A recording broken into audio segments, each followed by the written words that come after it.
I fell for a romance scam posted on r/TrueOffMyChest. This is going to be embarrassing and extremely stupid on my part, but I need to get this off my chest. I was on my lowest in my desperate era when this happened, so I know it's stupid. And just sharing this so other people who were on a desperate era like me will be aware. Also, English is not my first language, so forgive the mistakes. Anyway, around mid-2023, I had the worst heartbreak. My 7 years relationship ended with him engaged to another girl, his parents' wish, and it's a cultural thing which is another story on its own. I was abroad working and I feel dead. I didn't eat or get up from my bed in 3 weeks. How I managed that, ick. Then while I was browsing IG, a guy followed me and messaged me. Ick, why? But I messaged back. We exchanged messages for couple weeks and he eventually said he started to develop feelings for me. He'd call me every day through WhatsApp and his country code is from the US. According to him, he's a pilot and situated in New York for now but is planning to stay for good in his home country once he's married. He's 35M and really looking forward to settling down. I'm 30F at that time and feeling like I was losing time and getting old and wasted time with my ex of 7 years when we didn't even end up together. It was stupid, I know. Anyway, he brought up marriage while we were talking on the phone. I told him I wanted to see his face, but he said he's at work, and I believe him. He'll send me pictures of him though and a video update of what he was doing throughout the day. We have a different time zone. It's probably because he gave me something I always wanted from my ex.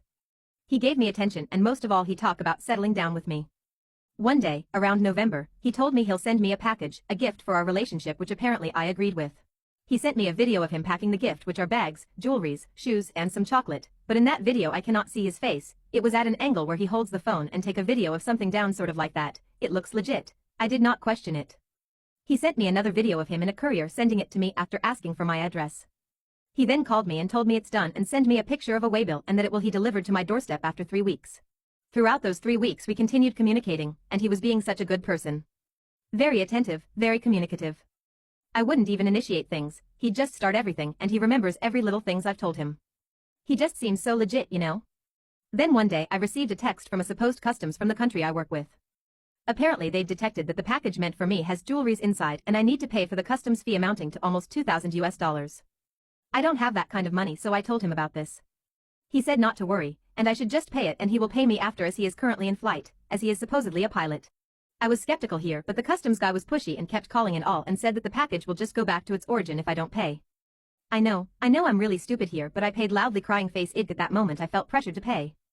And the payment was sent to an e-wallet for someone in the Philippines, which I didn't notice at first cause he sent me a barcode as sort of a link for payment. This is where I know I was being scammed, but I thought I was being scammed by the customs guy, not the guy who I was supposed to be in a relationship with. I texted him about this, but I found that he had blocked me from everything. Even in Instagram. I feel so humiliated and embarrassed of myself. I was thinking probably why my ex won't want to get married to me, because I'm stupid. Anyway, my ex and I ended back again together and we're married for a year now. And yes, he knows that I fell for a romance scam. It is painful to lose money, but we laugh about it now. Relevant comments. Commenter 1. Shocking ending, but I'm glad it seemed to end well. How did you and your ex get back together? I guess he did not marry. OP in response. He's an Arab. So arranged marriage is a common thing. Apparently he ended things with me to focus on himself and prioritizing what he wanted, and he started saying no to his parents. He eventually introduced the idea of me to his parents, and when they cannot persuade him anymore they agreed. He then contacted me again in mid-2024. And now we're celebrating a year of being married. Face with hand over mouth. Commenter 1 in response.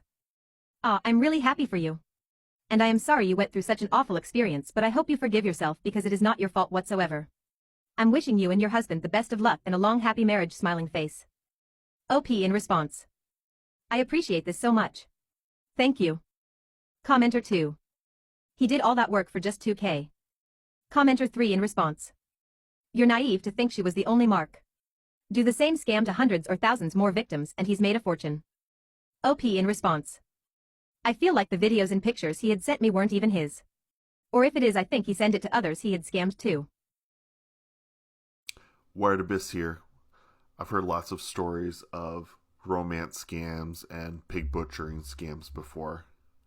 And $2,000 is light work, so she got out easy, thankfully. Oftentimes when you hear stories of romance scams going on or pig butchering scams, it's usually tens of thousands of dollars. So $2,000 and they called it quits she got lucky. I think she only realized she was scammed because she was blocked by her online boyfriend. If she wasn't blocked, I think the scam would have likely continued and she would have been none the wiser.